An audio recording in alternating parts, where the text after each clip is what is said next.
Shu kunlarda Boysunning bepoyon adirlarida lola qizg'aldoqlar ochilgan. Bu yerda yastangan yam-yashil o'tloqlar va osmon o'par tog' manzaralari o'ziga xos betakrorlik baxsh etyapti. Havoning musaffoligi, tabiatning sokinligi hamda bahoriy gullarning jilosi har bir tomoshabinga, sayyohga iliq kayfiyat bag'ishlamoqda.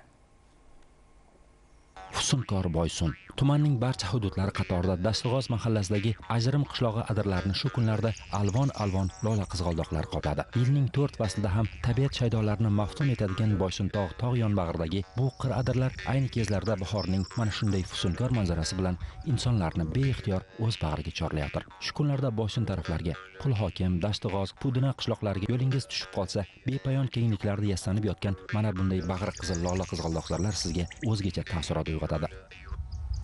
Lola qizg'aldoqlarning yer yuzida turlari juda ko'p bo'lib, ular bir-biridan o'sha morfologik belgilari bilan ajralib turadi. Ular yagona, ya'ni Papaveraceae oilasiga mavjud bo'lib, demak biz o'sha ko'p ko'radigan lola qizg'aldog'imiz Papavera pavonium yoki Roemeria refracta turlari adirlarimizda keng ochiladi.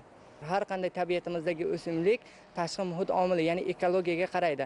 Agar bahor yaxshi kelsa, yog'ingarchilik doimiy davom etsa, ular ko'proq ochilib turishi, ya'ni bir vegetatsiyasini tugatgandan keyin ikkinchisi ham vegetatsiyasini davom etishi mumkin.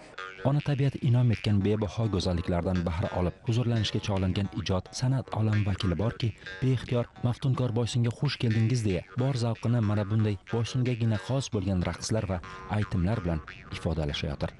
Ona tabiat Surxondaryo viloyatining xushmanzara Boysun tumaniga ko'zni qamashtirib, dillarga quvonch ulashadigan, qalblarni maftun etadigan o'zgacha nafosat va go'zallik ato etgan. Bu go'zalliklardan bahra olib, qalbingiz orom topishi, zavq-shavq tuyishingiz uchun eng maqbul yo'l esa maftunkor Boysun kengliklari bo'ylab sayr-sayohat qilishdir.